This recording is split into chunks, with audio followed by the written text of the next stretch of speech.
Can you imagine a world where there's no longer a stigma attached to guns just like this? Whether it be braced pistols with stocks, suppressors, SBRs, SBSs, we're talking about the entire NFA pretty much being nullified. Well, we're actually a lot closer to that than you might think.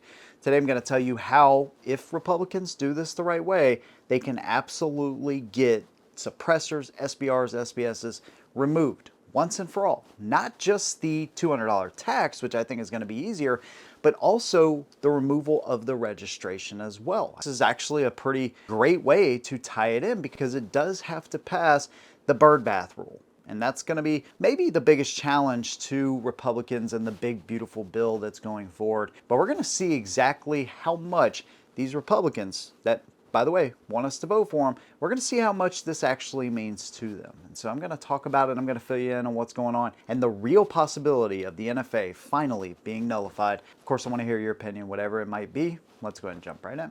Now, most of you already know this, but if you don't, gun owners today have been paying for the crimes of people that were attached to the mafia or might join the mafia or might use guns like this in the mafia, not like this, but other types of guns, short barrel rifles, suppressors. I mean, essentially people that we've never met, never will meet, are long gone now, are still dictating what types of guns you and me can own today. Well, today is now what I believe probably one of the very few chances that we will ever get to seeing the NFA almost stripped completely. Now, I don't think this is going to include full autos. I still think that's kind of a reach. But SBRs, SBSs, AOWs, and suppressors absolutely can be removed. So essentially, in Trump's big, beautiful bill, what they included initially was the suppressor tax. Now, this, of course, got a lot of gun owners and even representatives that were more supportive of this.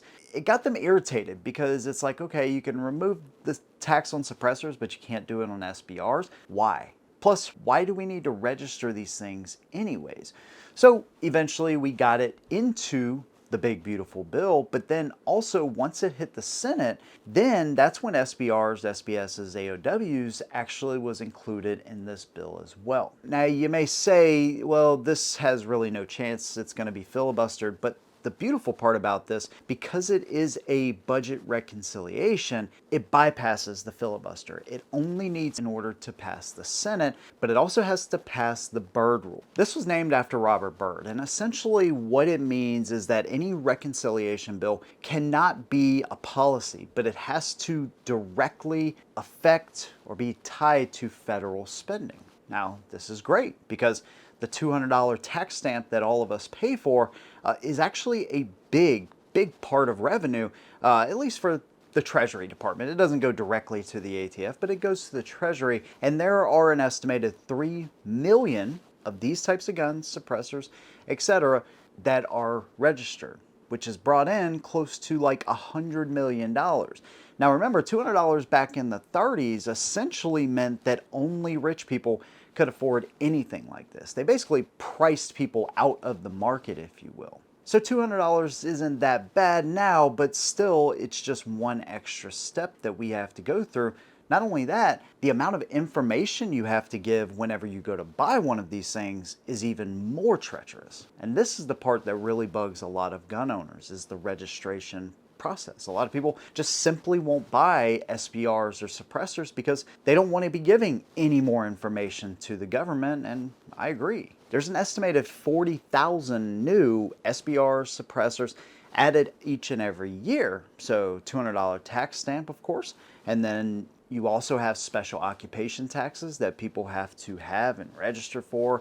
You're talking about millions. There's just one problem though when it comes to the registration part, not so much the tax elimination part.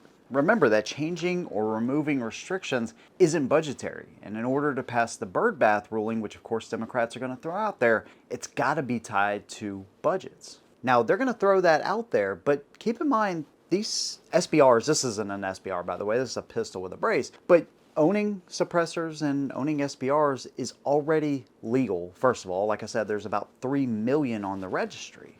The other part is this is in no way any more dangerous than something like this, right? This is actually a full-size rifle, by the way. It has a 16-inch barrel, and it is not registered. It's not considered an SBR. It's not a pistol. It is a rifle.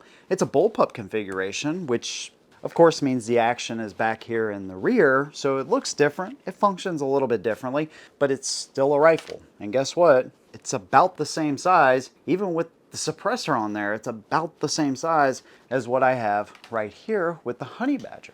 And even more similar to something like this, right? Standard AR. Now, of course, it's a lot shorter, but who the hell's walking around with this? I mean, realistically, who is doing that? And that's always been their concern, that, oh my gosh, that's something that you could easily conceal, but nobody's really doing that. Now, is it true that people could conceal this a little bit easier? For sure, but if people want to do harm to you, they might do it with this, they might do it with this, they might use a car, they might use a knife, maybe even Molotov cocktails.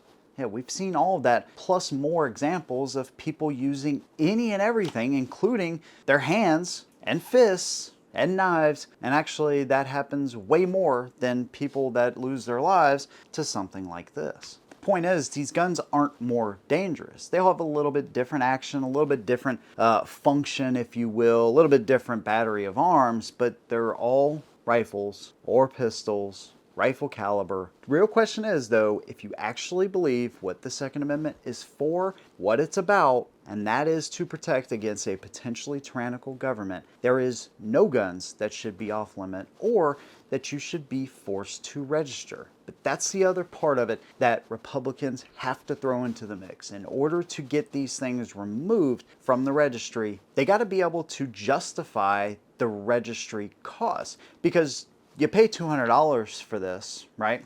For your tax stamps, or if you want to turn a rifle into a pistol or whatever, you got to pay that money. But it doesn't stop there, right? You have 3 million on the registry. You have 40, 50,000 added every single year. Who's operating those systems? What does it cost to actually upgrade the systems? I know that in 2022, I think, there was $4.5 million additional dollars to the NFA database where they keep all this information. When we ended prohibition, right? We didn't just end the heavy taxes on it, we also ended the registration part of it. These two go hand in hand because there's so much money tied to keeping these infrastructures up. And if you say, okay, now we can remove the taxes, the unjustifiable taxes, unconstitutional taxes on these firearms, suppressors, etc., then keeping the registration up and the cost of that is now just arbitrary. Now you're just saying,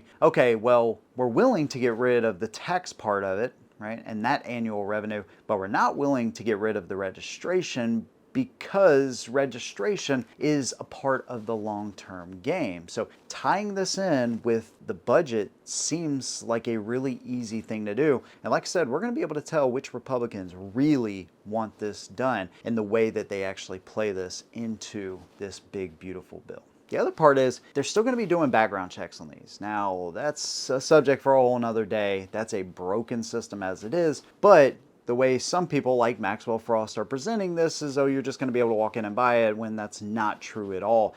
It's still going to go through the NICS background check system for everything you see here. Nothing there is going to change. What will change is having to give over all of your information to the government, keeping it on file, and creating what has been, in my opinion, an illegal registry that needs to end right now. This is the chance to do it. There you go. There's my opinion. I'd love to hear yours, whatever it may be. Let me know down below. If you like what I do, consider subscribing. See you in the next one. And as always, hold 'em down.